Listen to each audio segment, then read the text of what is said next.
So welcome everybody to this session of the Cosmos Network. It's today my great pleasure to introduce Riccardo Chiaradonna.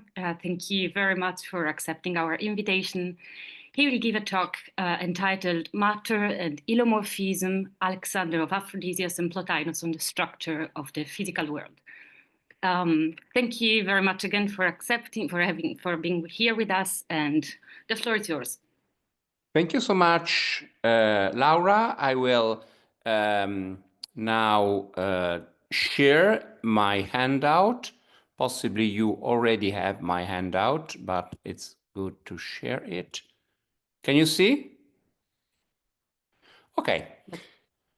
That's a rather long handout. I won't, of course, read all of these texts, but it may be useful to have them together. Well, in my paper, I would like to focus on two philosophers of the 2nd and 3rd centuries. That is, Alexander of Aphrodisias, the most important commentator of Aristotle in antiquity, and Plotinus, the first Neoplatonist. Both Plotinus and Alexander have much to say about the structure of the cosmos, and both share a common philosophical background based on Plato, Aristotle, and the Hellenistic debates. Both played a key role in shaping the way ancient Greek philosophy was transmitted to later traditions. In addition, both Alexander and Plotinus shared a general approach to the study of the physical world, an approach that seeks to explain not so much how particular physical processes take place, but, so to speak, the basic and fundamental structure of the cosmos. So their physics is largely an ontology of the physical world, or, so to speak, a metaphysics of nature.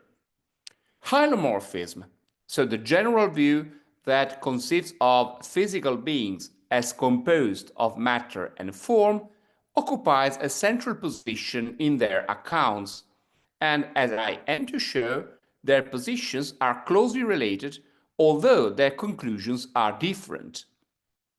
Alexander, as we shall see, develops a consistent account of the hylomorphic structure of bodies based on Aristotle's physics, whereas Plotinus develops a position largely based on peripatetic theories, while at the same time critically adapting these theories to a philosophical framework which is anti-hylomorphic, since according to Plotinus, matter is identical with privation, hylomorphic forms are not essences, and essential forms are in fact self-subsistent incorporeal principles.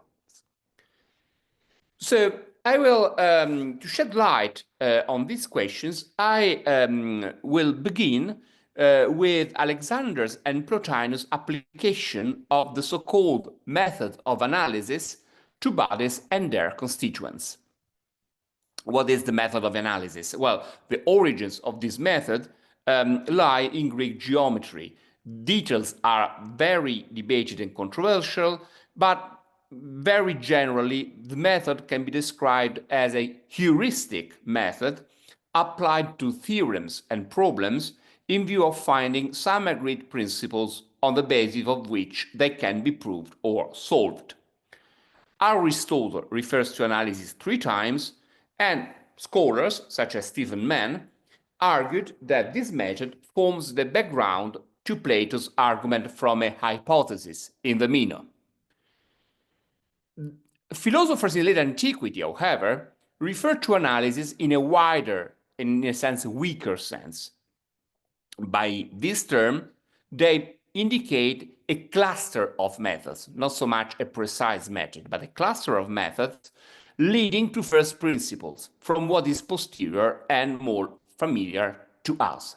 So, analysis is some kind of bottom-up method leading from what is more familiar to us to its principles. For example, in a celebrated article, Stephen Mann says that late ancient philosophers are very interested in this process of reasoning back to first principles. They call it analysis and contrast it with synthesis as reasoning from the principles. In this wider sense, so this sense of reasoning back to first principles, analysis is sometimes applied to the principles of the physical world, that is, the elements, matter, and form.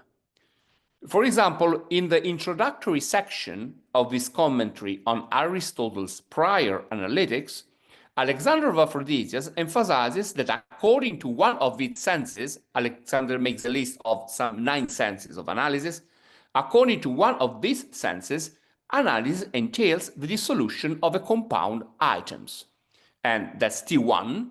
So if you reduce compound bodies to simple bodies, you use analysis. And if you reduce each of the simple bodies to the things on which their beings depend, that is to say, to matter and form, you are analyzing.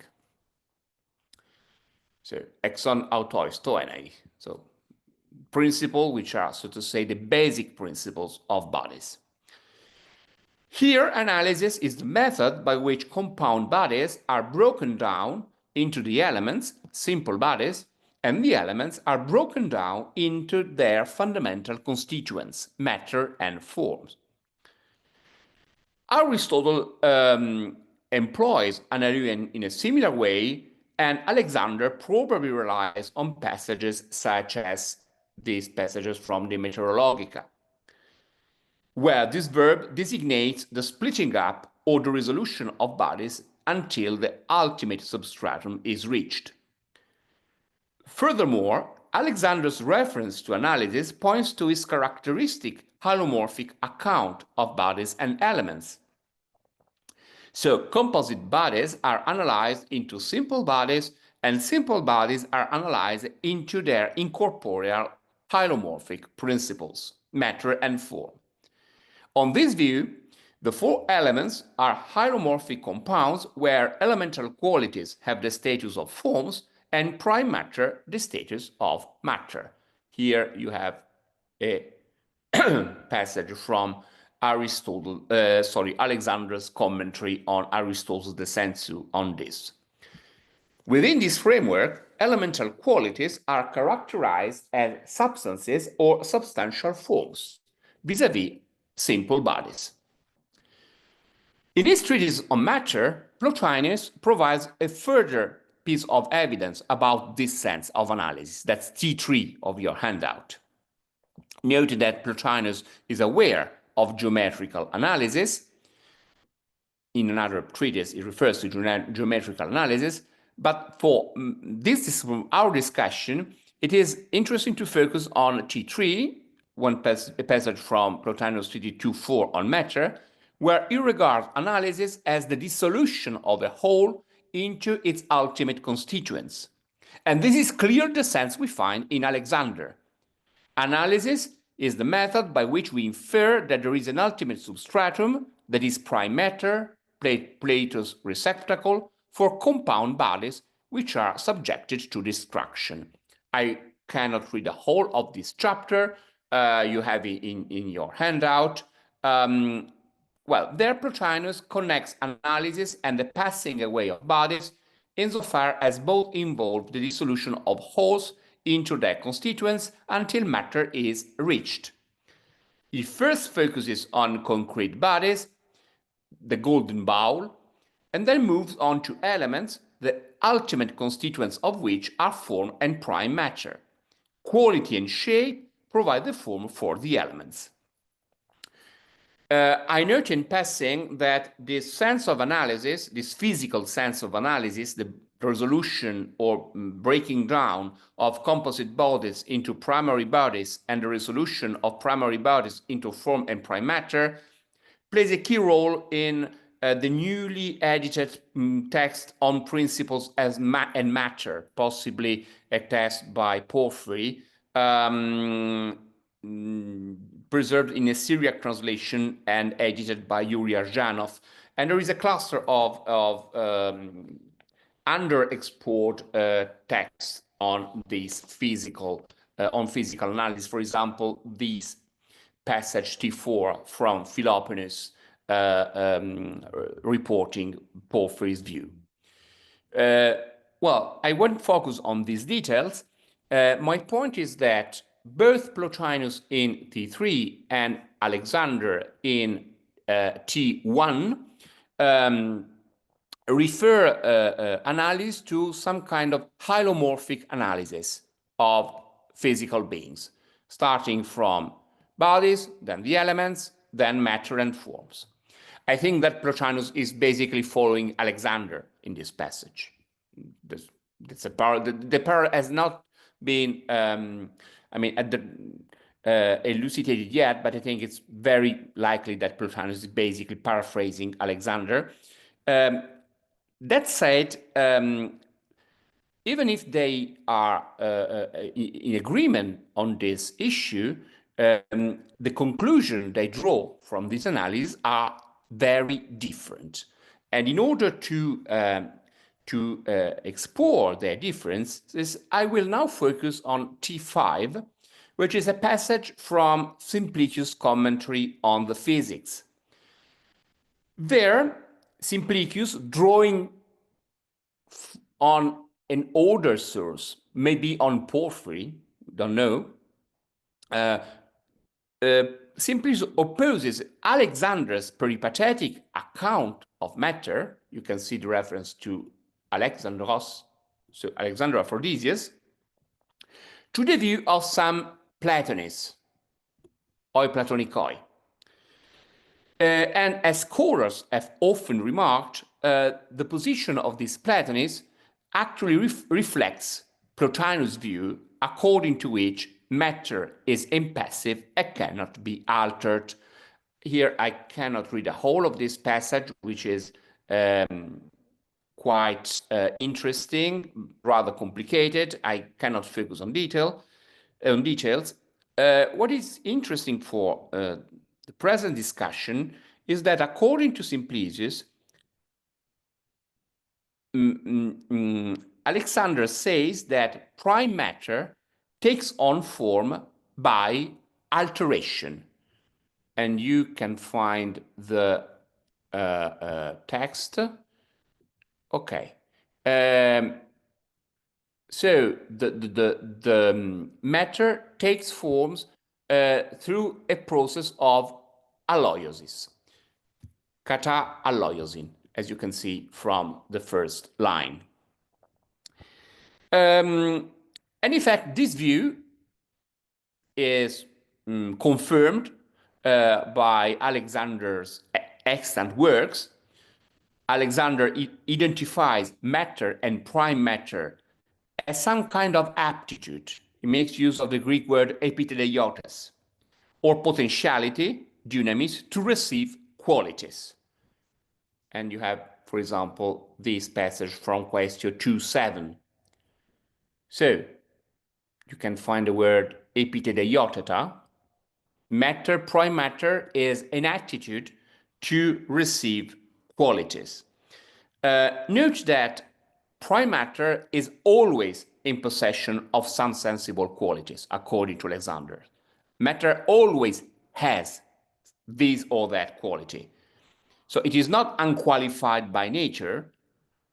Matter in itself is not characterized by some kind of essential nature which makes of it an unqualified thing. Matter is neither qualified nor unqualified. It's a disposition to be qualified. And it is always determined by formal properties, even if in itself is not characterized by any of the qualities it can receive. In other words, matter is not unqualified by nature, but matter has no qualities by nature. So in itself, prime matter is not actually something, but is able to change metabolically itself into what comes to be. Of course, this is a very strange nature. In order to elucidate the status of matter, of prime matter, Alexander makes use of Aristotle's distinction between negation and privation. His point is that matter is some kind of suitability, potentiality to receive qualities, and it is a capacity to admit contraries. So matter is not characterized in itself as the privation of quality. Privation is not an essential nature defining matter, what is matter. And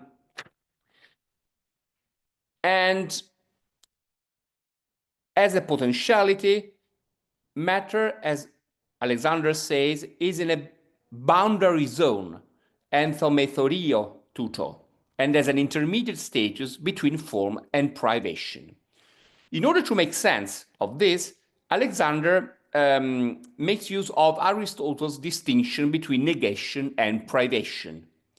As he says, when matter is characterized as intrinsically unqualified, it is not privation that applies to matter, but negation, for suitability for something is intermediate between that thing and its privation.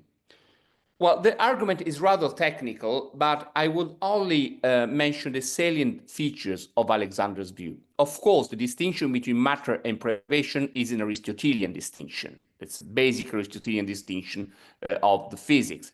How can we apply this distinction to prime matter? Alexander's view is that prime matter is not privation, but is not an object in itself. It is something between a form and deprivation, is an epideteiotas, a disposition, which is not qualified, but not unqualified. So if matter were unqualified in itself, matter and privation were identical, which is not the case. Matter is the negation of quality, but not the privation of quality. It is, therefore, Alexander says, matter is an epideteiotas, a disposition to become something. What is very important in this account is that matter can receive formal properties. Prime matter can be formed, can be the substrate of formal properties. And Alexander characterized this process as some kind of alteration. While being a disposition in itself, prime matter acquires quality through a process which is a process of alteration. Plotinus denies precisely this aspect. Why so? Well, we all know that in Physics Book 1, Aristotle criticized his Platonist opponents because they didn't separate matter and privation. That's Aristotle's famous criticism to the Platonists in Physics 1:9. In a sense, Plotinus sides with the Platonists. He says, no, Aristotle is wrong, precisely because matter and privation are exactly the same thing. Prime matter is not the substratum of privation, but it is identical with it. Of course, this general account takes place in a framework which is completely different from Aristotle's account of the physical world. According to Plotinus, the corporeal world depends on extra-physical productive principles, and such principles as necessary and sufficient conditions that ground the structure of the very existence of bodies. So there are no physical principles, according to Plotinus. All principles are incorporeal and extra-physical. What should Plotinus do in order to preserve Aristotle's account of matter? Maybe several things, but it should at least do one thing. It should admit that matter is a suitable subject for the hylomorphic form, so that matter can acquire formal properties. After all, a hylomorphic compound starting from the elements is composed of matter and form, and matter acquires formal properties.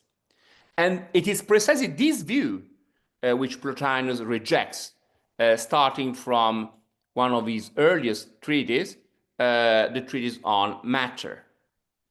That's T8, where Plotinus says that's not true. Matter is not a substratum for formal properties. Matter is a privation. And even if forms are in matter, so appear in matter, so to speak, the fact of being in matter does not entail that matter has the forms. They appear, but matter does not acquire the forms. That's basically Plotinus' view. And in his treatise 1:2-9-4, Plotinus offers an interpretation of the physics which modifies Aristotle's account in a crucial detail. Because just like Aristotle's Platonist opponents, Plotinus identifies matter and privation and regards matter as changeless and incapable of receiving forms.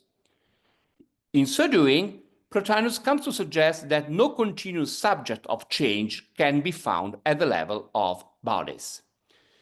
Note that in this passage, in the passage from Simplicius, Simplicius precisely opposes Alexander's view, according to which matter acquires formal properties, and then we have some kind of entity composed of matter and forms. He opposes Alexander's view to the view of those Platonists, according to which even if forms are in matter, matter does not receive forms, and there is no proper compound item compound of matter and forms. Well, we could say that Plotinus is simply following Plato's Timaeus rather than Aristotle's hylomorphic analysis, which is in a sense true, because Simplicius himself, in explaining the position of those Platonists, refers to the Timaeus, of course, but it is a very selective reading of Plato's Timaeus, because let's just mention Plato's example comparing the receptacle to gold that is molded into different shapes, or to a neutral base for perfumes. In those passages, the analogy is between the receptacle and some kind of material apt to receive some kind of imprint. And it is precisely this feature which Plotinus denies in prime matter. So certainly Plotinus is reading the Timaeus, but his reading of the Timaeus is very selective. He removes all the passages which suggest some kind of analogy between the receptacle and some kind of material. According to Plotinus, prime matter is not a material, it's a mirror in which images appear, but has not the status of a material out of which compound beings are made. And in Plotinus scholar Chris Noble has published an article on Plotinus and Aristotle on matter. I think his discussion is correct. Basically, Noble suggests that Plotinus read the Timaeus through the perspective of Aristotle's Platonist opponents in the physics. Those opponents who equate matter and privation. So he reads the Timaeus through this perspective, and that's why Plotinus emphasizes the status of prime matter as a mirror, as impassive, and so on, while omitting those passages in the Timaeus which rather suggest that the receptacle acts as a material out of which compound beings are made. And there is another detail, another very interesting detail. Simplicius described the position of the Peripatetic. When Simplicius described the position of the Peripatetics at the very beginning of this passage, he says that the alteration of matter involves that matter and forms are altered together. Sune xalloiumenon and tonaplon are not the simple bodies, but as the parallel with the end of the passage shows, are matter and forms. Well, this is very inaccurate because the fact that matter determines, the fact that forms determines matter does not entail that forms is modified through matter. There's not something Aristotle would accept, there's not something Alexander would accept. Noble suggests, and I think he's right, that Simplicius or his source are here relying on a passage from Plotinus in Treatise 3:6, where Plotinus suggests that for Plato, the compound does not arise from the mixture and mutual affection of form and matter. That's T9. Sorry, maybe I did some mistake, but I think you have this text in your handout. Basically, it is Plotinus who first suggests that according to Aristotle, matter and form are mutually modified when they are together.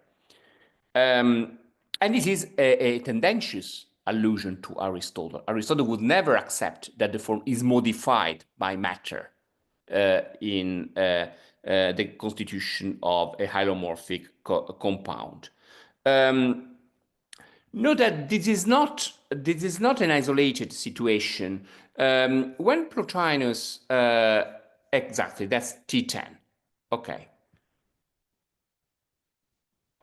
Mutually affected, as Plotinus says, so mutually sympathonton, as you can say, and in another passage, T11, when describing Aristotle's view about entelechy and hylomorphic forms, Plotinus basically says the same thing, that he says that the peripatetic misleadingly suggests that forms becomes assimilated to the body. And once again, this is misleading. I think that basically Plotinus is here suggesting some kind of alternative. Either you separate form and matter, and you have a form as an incorporeal self-subsisting principle and matter as impassive. This is Plato's view according to Plotinus. Or you have a misleading view according to which matter and form are mixed together. And even if the peripatetics deny that hylomorphic entails that matter and form are mixed and modified together, even if they deny this conclusion, their view actually forced them to this conclusion. Well, what's Plotinus' own view on the status of bodies? Well, the thing is that according to Plotinus, bodies are, so to speak, composed of parts which remain discrete. Matter is never formed, and forms never become material. What we call a body is actually a formal entity appearing on prime matter. It's a very strange view. Why does Plotinus adopt this view? Why does Plotinus is so willing to stress that matter cannot acquire formal properties? Why so? According to Noble, Plotinus regards this as consistent with our ordinary intuitions about bodies. I'm not quite sure. First of all, I don't think that Plotinus would regard our ordinary intuitions about bodies as a very promising way to investigate the word, and his view is clearly counterintuitive. I think that one of the reasons why he is so willing to stress that matter does not acquire formal properties and that form and matter basically remain discrete is criticism of Aristotle's view. Basically, according to Plotinus, Aristotle separates, or at least wishes to separate, matter and form in bodies, but unless you conceive of matter and form in a Platonist way, you have no sufficient criterion to separate formal and material properties in bodies. Well, so I don't think that our ordinary views about bodies are very important for Plotinus. His view is clearly counterintuitive. I think that his main point is that Aristotle's hylomorphism is insufficient because Aristotle aims to separate formal and material features in bodies, but there is no sufficient criterion to ground this separation. And so what is Plotinus' own account of bodies? I think that this background, so this discussion between Alexander's regarding prime matter as a disposition to acquire formal properties, and Plotinus regarding prime matter as impassive and incapable of acquiring formal properties, I think that this background explains why Plotinus is sometimes inclined to regard all classifications of bodies as such as basically provisional, pragmatic, with no sufficient ground. This also applies to the distinction between elements and the other bodies. What is very interesting is that when Plotinus regards the classifications in bodies, so here you have a long passage T13, Plotinus considers and juxtaposes several possible classifications or divisions of bodies. He distinguishes, for example, the four elements from living bodies. Bodies are classified according to their habitat, to their positions, and so on and so on. But he regards all of these classifications as, so to speak, tentative. They are not really grounded on some kind of essential natures existing in bodies. And elements have no special priority over other classifications. Plotinus even shows some impatience vis-à-vis Aristotle's view of simple bodies and elemental qualities, which he ultimately regards as somewhat arbitrary. For example, Plotinus says it is also possible to divide like this, by hot and dry and cold, and moist and cold, or whatever kind of cupping he wants. He is Aristotle. So Aristotle is basically regarding Aristotle's classifications as some kind of tentative.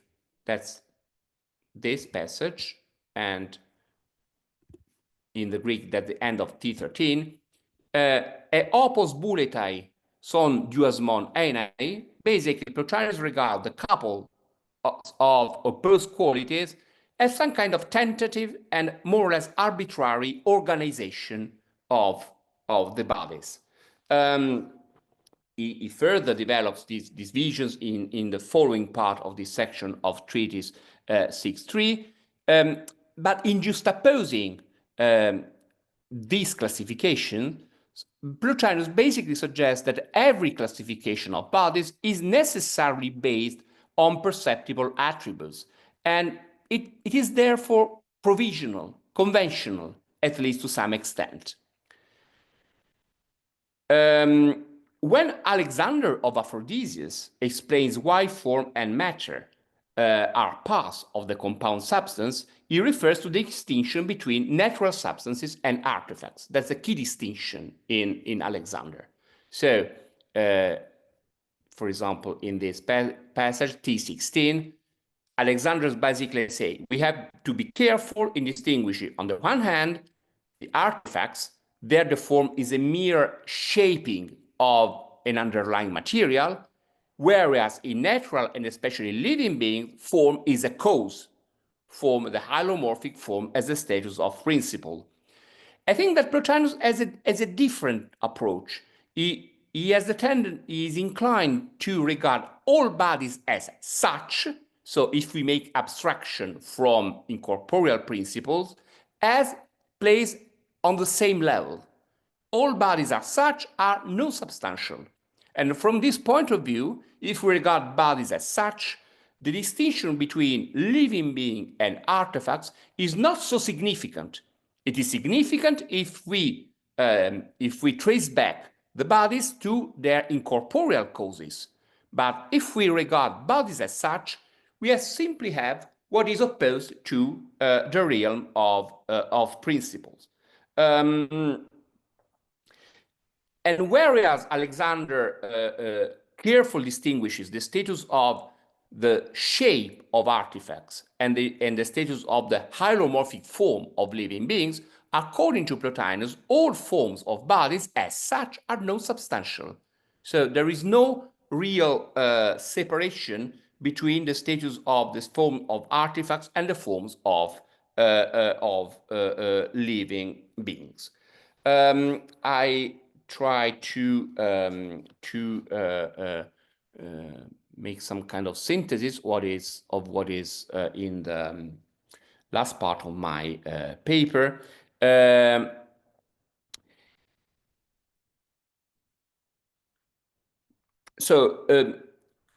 We can find more or less the same approach when Plotinus talks about degrees of unity in the sensible world. That's a passage in 6.9.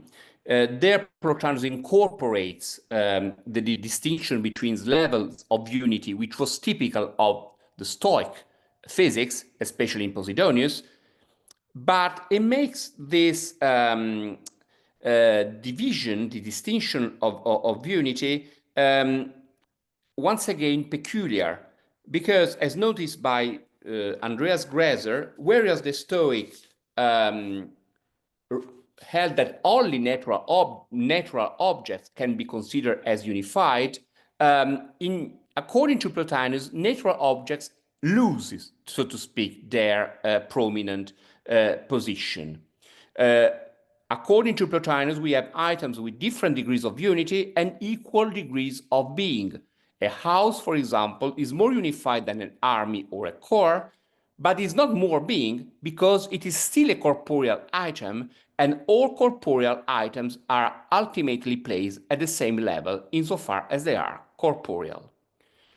In other words, his anti-hylomorphic account of bodies makes Plotinus regard the distinction between natural bodies and artifacts as less significant than the distinction between all bodies as such and their intelligible principles. Of course, this approach clearly separates Plotinus from both Aristotle and the Stoics. Plotinus is, from this point of view, anti-naturalist and anti-physicalist. It is a metaphysician rather than a physicist or a natural philosophist, and his metaphysics goes deliberately against common sense. So at the very end of my paper, I would still submit the conclusion that precisely this fact makes his view interesting from our point of view. I do not really sympathize with those who so to speak, make efforts to assimilate Plotinus to our mainstream approach regarding bodies. So Plotinus would be sympathetic to physics, sympathetic to bodies, even some kind of political philosophers, and so on. I think that the main interest in Plotinus is precisely his opposition to what we regard as a commonsensical approach in the account of the physical world. His account of the fundamental structure of things is deliberately opposed to our ordinary intuition. concrete bodies and their properties depend on incorporeal principles whose mode of being is incomparable to that of what is generated by them. For example, incorporeal principles are incorporeal, are multilocated, and so on and so on. More than any other ancient philosophers, Plotinus thus separates the structure of concrete objects from the principles that underlie them. I don't know whether I copied these passages. I think that I shared an older version of my handout. That's the problem. That's why I had some kind of problem. But if you receive the handout, you should have a concluding quotation from an article by James Hankinson in analyzing a passage from Galen. Hankinson says, the parts of something that has a shape could themselves simply be shapeless, for the shape of the whole appears obviously to be a function of the aggregate of the shape of its parts. But the crucial question, how far down does the analysis go? Quarks, so subatomic particles, have no shape, and common sense has proven a notoriously bad guide to physical truth, at least at the micro level. This was not, however, obvious in Galen's time, as evidenced by what the atoms choose as their basic atomic qualities: size, shape, resistance, solidity, and so on. All ordinary properties of ordinary medium-sized object. The idea that there being a fundamental world of objects with properties radically distinct from any of those manifest at the perceptual level would have struck all of the ancients. In fact, no, Plotinus would be happy to admit this. According to Plotinus, what is at the basic level of our physical world has none of the properties characterizing our ordinary objects. In a sense, I think that, of course, I don't want to suggest any analogy between Plotinus and, say, quantum physics or whatever. I'm not suggesting something like that. I think that precisely because Plotinus is so opposed to what we would regard as an ordinary account of the middle-sized object of our experience, precisely for this reason, his metaphysics is so interesting, because he tries to develop a more or less consistent account of the physical world in which the principles of bodies are incorporeal entities which, so to speak, have a completely different status than bodies.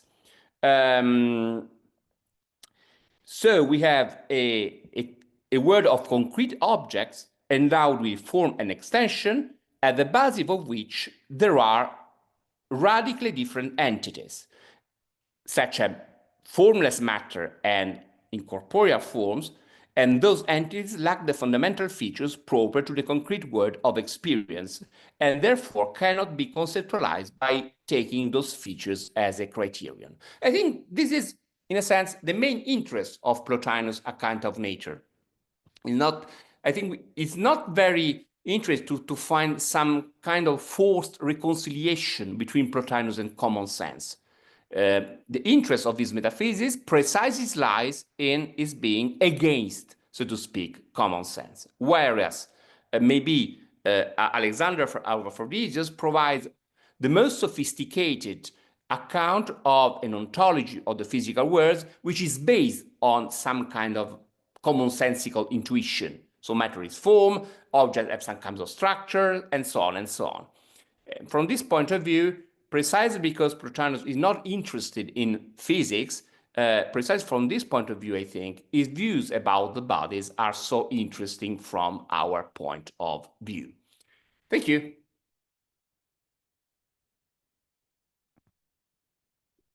Thank you so much for this wonderful paper. Thank you very, very much. So we have now a bit of time for Q&A. Are there any questions? I mean, you can just raise the hand through the through Zoom, or just open the microphone since we are not so many.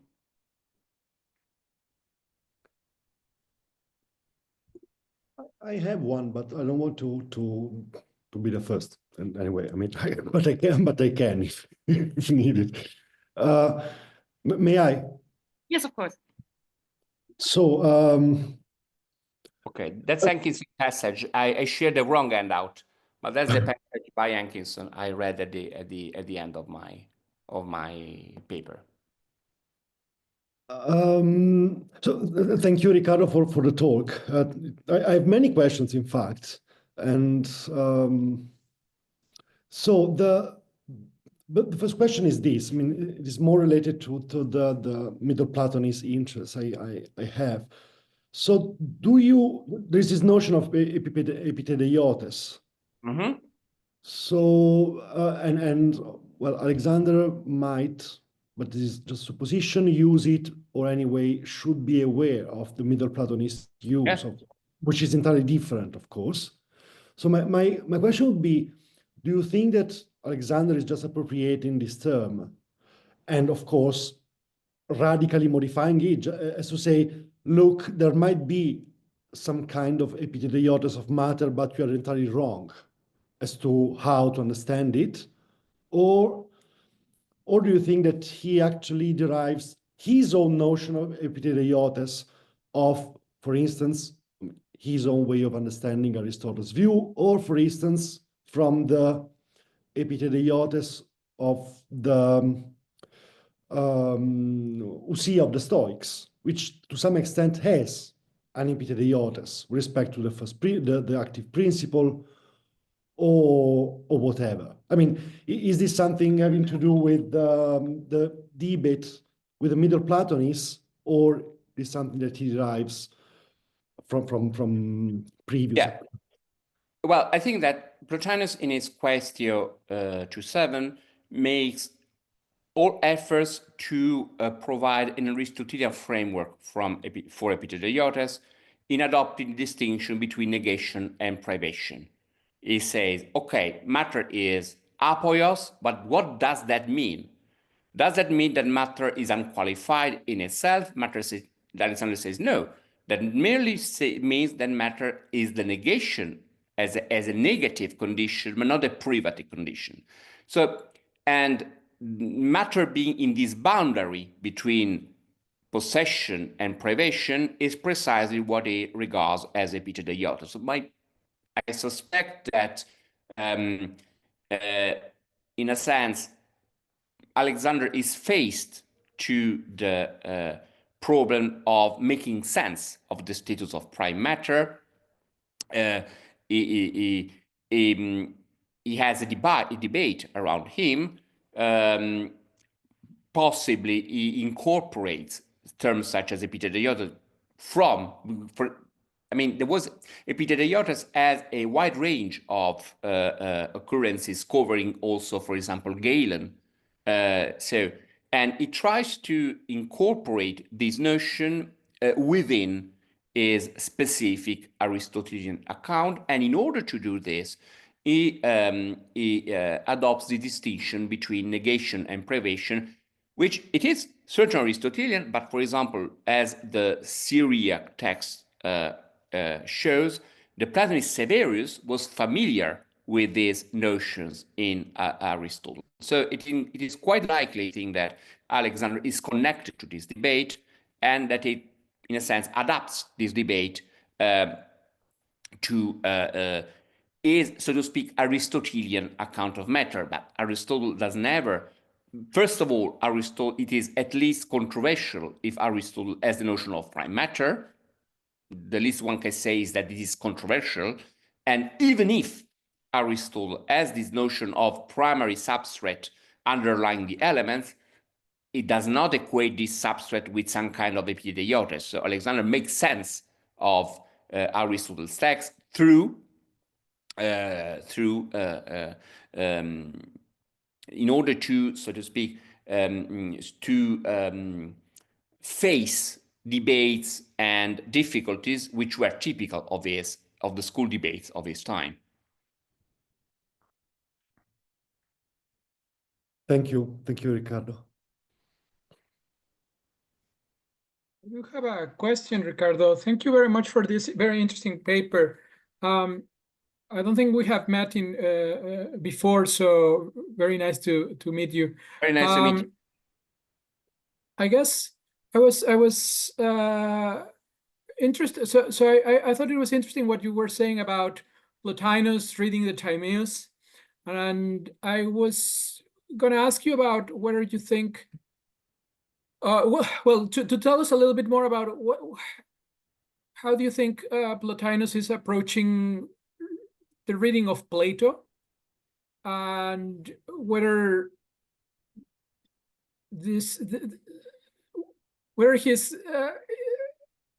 whether it is possible to give a more charitable interpretation of what he's doing, or are we bound to say something on the line of? I see your point. I mean, first of all, Plotinus, as all the ancient, is not writing texts about history of philosophy. His point is not to write a good commentary on Plato's Timaeus, which explains all characteristics of Plato's dialogue. When those guys were commenting Aristotle on Plato, they were basically doing philosophy, because you can find the truth in philosophy, and that's why there is some kind of circular approach in Plotinus. But the same holds for Alexander of Aphrodisias. On the one hand, all of Plotinus' philosophy is in Plato, but Plotinus feels completely free to select those issues in Plato which are more consistent to his own philosophical views. For example, Plotinus does never refer to triangles in the Timaeus.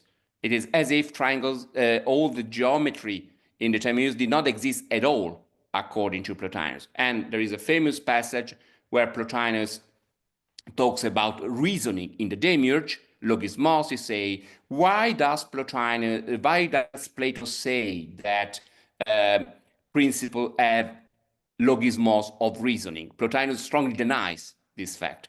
Plotinus says, because sees the world as a order, it is as if principles had a logismos, reasoning, even if they have no logismos at all. Of course, this is a completely nonsensical reading of the Timaeus if Plotinus were doing history of philosophy, but basically is reading Plato's Timaeus in order to understand the word.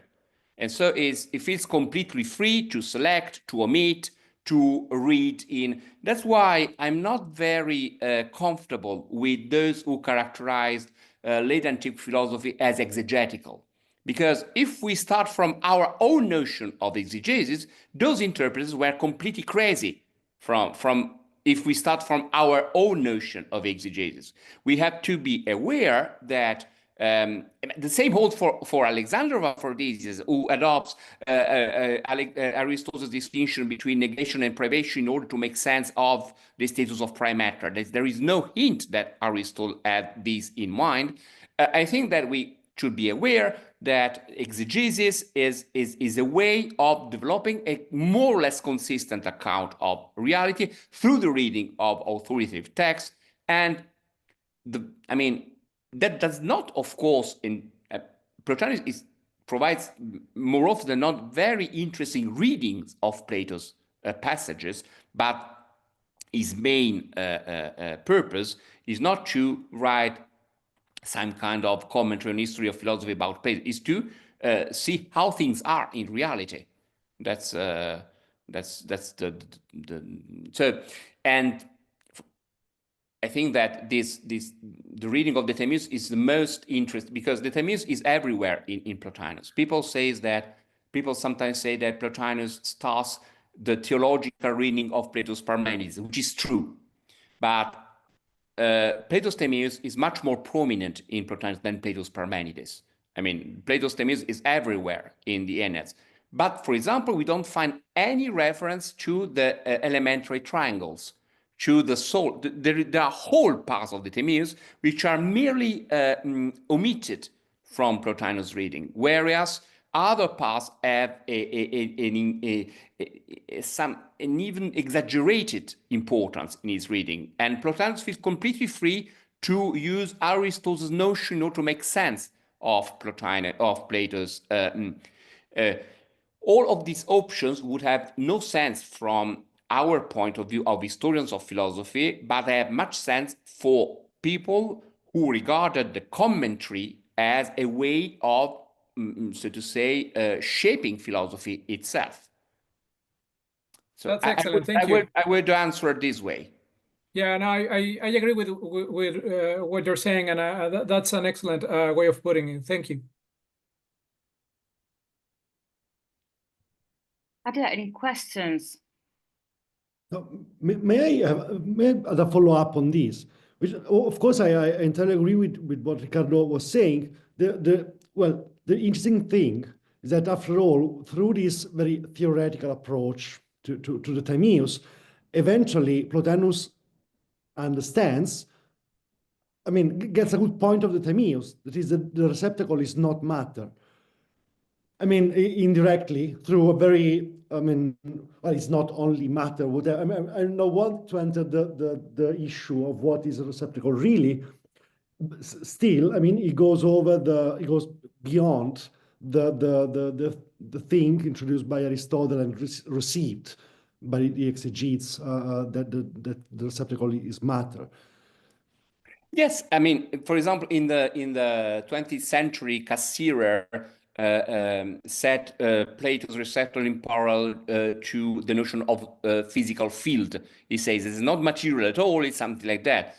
Certainly, Plotinus dematerializes the receptacle. From this point of view, it's a very... But there are indeed passages in the Timaeus which instead suggest some analogy between the receptacle and some kind of material. The passages about gold and so on and so on. So Plotinus makes a selective reading of. That's why I think that when, I mean, it is certainly, I mean, mentioning the parallels between Plotinus and Plato is absolutely crucial, but it's only the first step of the research. After mentioning the parallel, I think we should investigate what does Plotinus make of them, of those authoritative texts.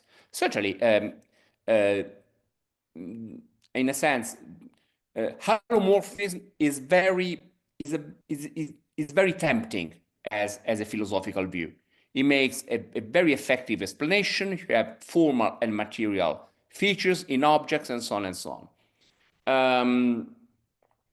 Plotinus is well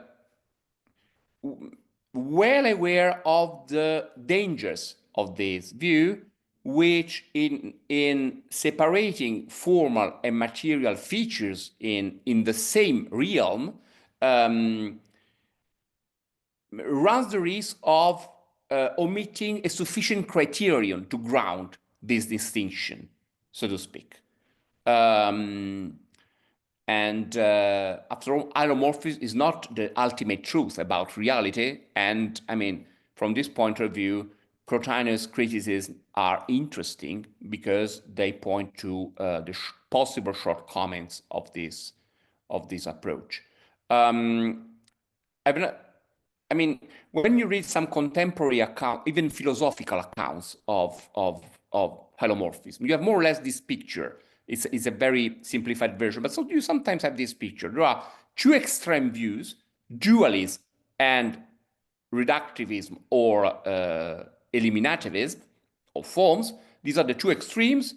So dualism and, say, mechanism or whatever, each one has some shortcomings. And then you have the hylomorphism, which is the third view, which is, so to speak, the third successful view. If you look at the ancient history of hylomorphism, you get a completely different picture, because hylomorphism starts with Aristotle. Aristotle's immediate students, such as Aristophanes, have a reductivist reading of hylomorphism.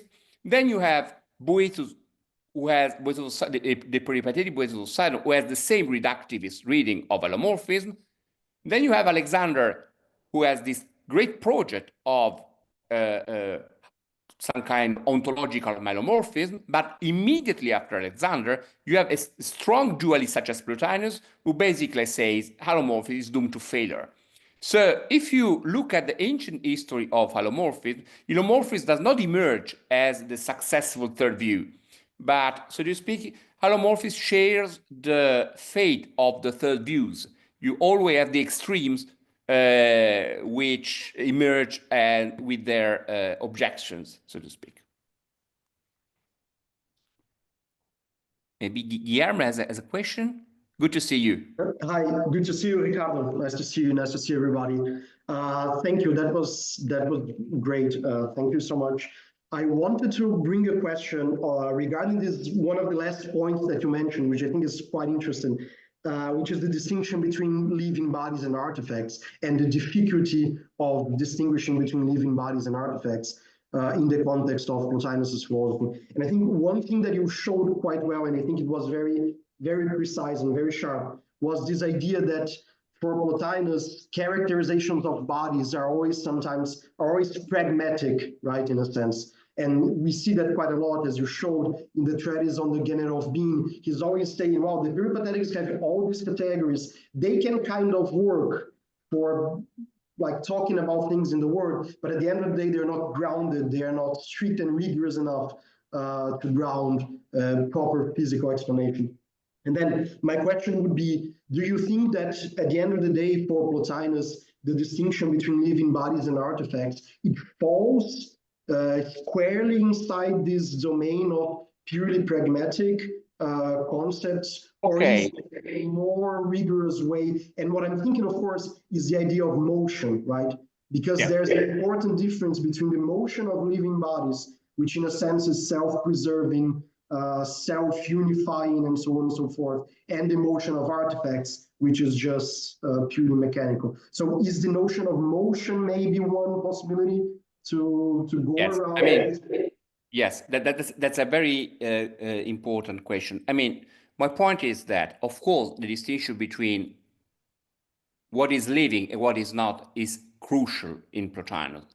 His point is that life is not an attribute of bodies. That's the point.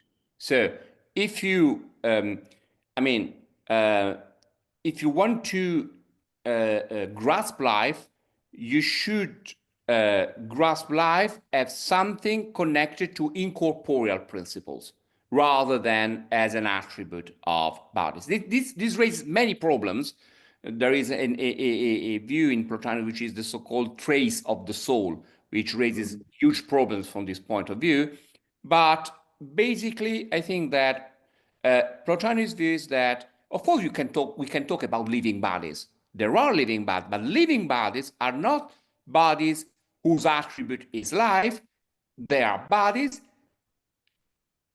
with an imparted life, whereas life belongs to incorporeal principles. That's Plotinus' issue. If you regard bodies as such, so if you make abstraction from the incorporeal principles and you just focus on bodies in themselves, then the distinction between what is living and what is not vanishes. That's whereas, I mean, if you read Aristotle's De Anima and so on, you have the notion of organic body having the life potentially and so on. All of these things do not play any role in Plotinus, I think. What is important is that life is connected to the soul, which is an incorporeal principle, and of course, some of the bodies are animated. And from this point of view, they are living because there is some kind of extra-physical principle in them. And this is certainly connected with Plotinus' account of motion, because in Plotinus, just let's think about Aristotle's motion. Aristotle divides motion according to the categories, so according to the attributes in bodies. According to Plotinus, motion is an activity in bodies deriving from an incorporeal power. And that's why, for example, it regards the distinction between types of bodily motion as basically secondary, because motion always is connected to an incorporeal power, and then we have different instantiations of this power. as an alteration, as a locomotion, and so on. So certainly, after all, the connection between life, soul, and motion is a basic feature in Plato and in Aristotle too. And I think that Plotinus is basically making sense of what he found in the Phaedrus and in the Phaedo. Let's think about the Phaedo. When Socrates is talking with his students, they are all crying and so on and so on. And Socrates says, Crito does not understand that the true Socrates is not this body, which is the corpse, which will be there in a few, but it is the true Socrates, which is the soul. And in this passage, there is no difference between the body of Socrates when Socrates is living and the body of Socrates when Socrates is dead. The status is basically the same one. And in a sense, Aristotle's so-called homonymy principle is a criticism leveled against this view in the Phaedo. Then you have the view that a corpse and the living body are heterogeneous items. In a sense, Plotinus is coming back to Plato from this point of view. There is no living body, and a body is living only insofar as an incorporeal, living and moving principle is in it. And you can make the same reasoning for life, for soul, and for motion as well, right? At the end of the day, motion does not belong to the body, it seems, right? So exactly, motion is at most in the bodies, as Plato says. It instantiated in bodies, but it's not of the bodies. Perfect, thank you. It's not an attribute of the bodies. Yeah. Thank you. So if there are no other questions, maybe a small clarification question and then a broader question. So the first one is related to your text 3. Yeah. So the first Plotinus passage you had, I think. That from 2:4. Yes. The analysis passage. Yeah, exactly. And yeah, I just had a small question about this kind of odd example that he introduces, the golden bowl example. And so it goes... Yes, there is, yes, exactly. This kind of resolutio as some kind of parallel in other passages in Plotinus. I think that Paul Calligas has a nice note on this fact in its commentary on 2:4. Basically, Plotinus says that you have a golden object, which is, then you have gold, and gold can be reduced to some kind of liquid that's his basic view, until you have matter after it. It's a kind of reductio, and I think that concerning the example of the golden bowl, I think there is a note in Calligas' commentary. I should look at that. I think it's, yeah, the first part is quite illustrative. So just to explain how analysis it works, he says, okay, we go from the bowl to the gold and it's fine, and then to gold to liquid or to water, whatever. I don't get the final part where he says, so we should reduce then water to something analogous to it. So should we then dissolve water further until we arrive to prime matter? Yeah, probably. You are referring to which line precisely? Yeah, that's also the same example in that T3. Okay. So the thing is that when you get to since it's, I mean, basic Plotinus equates each step in the analysis to some kind of dissolution. You dissolve the composite being into something simple. That's which is more simple than the composite. That's why, starting from the bowl, you break down into it's an homomerous body. Then you dissolve the homomerous body into a liquid, which can be dissolved into something which is more simple, so to speak. And it is, I think it's quite characteristic of Plotinus that he is somehow indeterminate about the characterizations of the steps is describing in this. His point is that you start from an object, then you have a homomerus, then you have a liquid which is some kind of element, and then you have matter and form as what underlies this liquid. So because it is only through form and prime matter, then you can get the basic constituent of whatever has extension. That's Plotinus' main view. If you start to analyze bodies, then you at a certain time you arrive to what is extended, and what is extended requires matter. That's his basic view about the stages of bodies having extension. That's more or less what it says. I don't know whether I answered your question, but it's quite characteristic that Plotinus remains somehow indeterminate about the precise stages of each step. Yes, thank you very much. And the other perhaps broader question. So you mentioned in the first part of your talk the PM. I think in the context of your T4 X courses on Porphyry's meaning of generated. And so could you say something more about the role of your T1 and T2 on the PM? Yes, this text is a Syriac text, which has been recently edited by a Russian scholar, Yuri Arzhanov. And there are very strong reasons, especially because the author of this text, which is maybe not so much a translation, but an adaptation of some previous work, says that Longinus and Plotinus have been his masters. So it's quite likely that this text is a work by Porphyry. This text is clearly indebted to Plotinus' treatise 2.4.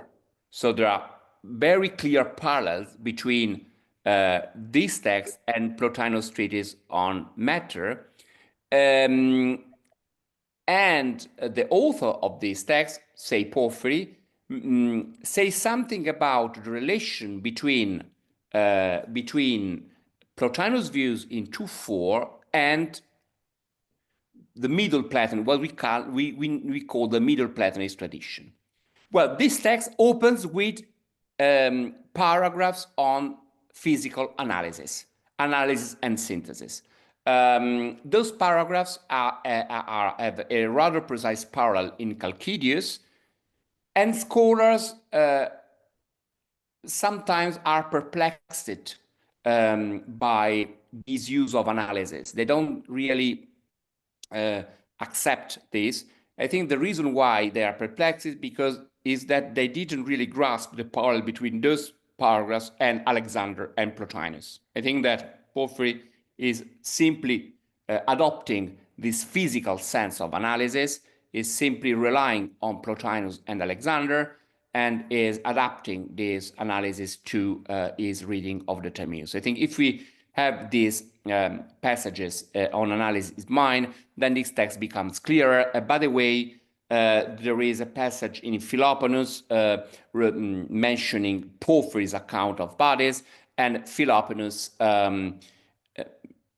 explains that Porphyry mentioned analysis and synthesis in explaining the stages of bodies. So I think that, of course, there are analysis was a method mentioned in Question 1.1 by Alexander.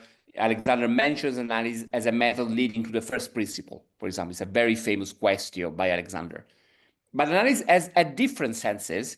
One of them was simply the dissolution of something composite into something which is more basic and simpler. And physics was one of these senses, and there is a cluster of works referring to this notion of analysis.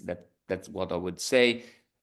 This text in the PM is very interesting because it provides the full background for Plotinus' treatise 2.4. Those treatises in Plotinus were probably very cryptic, and Plotinus did his best to only provide the very structure of the discussion, but there is no allusion to anybody in Plotinus' treatises. Alexander of is never mentioned, and so on and so on. And it's quite likely that in his commentaries, Porphyry did his best to elucidate the background of Plotinus' discussion. So if we are lucky enough to have Plotinus, Alexander, and Porphyry, then we can get a much fuller picture of Plotinus' way of discussing. Thank you so much. So I think there are no other questions. So thank you so much again. Yeah. Thank you, everybody. Thanks a lot. See you soon, and thank you all.